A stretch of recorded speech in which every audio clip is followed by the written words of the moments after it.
はい、こんにちは。クランクを外したので BB を外します。まず左腕を外します。この工具は BB 工具で、シマノの TLUN74 というものですね。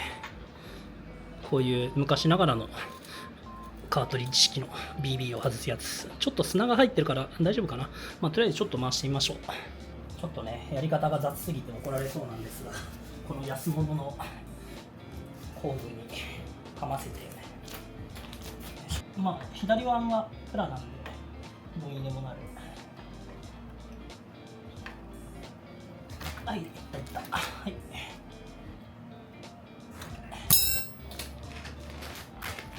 左はどうにでもなるんですよ。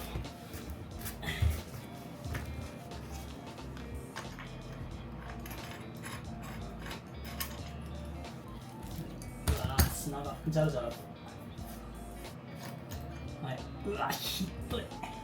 はい、左腕プラスチック製取れました。で、同じように右腕を外すんですが、右腕は日本ではJISと呼ばれる、世界的には BSA と呼ばれる規格なので逆ネジです。なのでこっち方向に回します。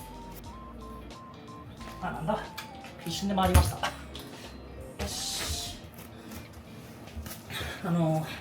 この BB の右腕は固着している可能性が非常に高いんですが、昔の自分がしっかりと大量のグリスを塗っといてくれたのでスルー回りました。昔の自分よくやったな。これはほら、こんなに大量のグリスが塗られていて固着していない。昔の自分はよくやりました。10年以上ぶりにこのジャイアントのマウンテンバイクの BB を外しました。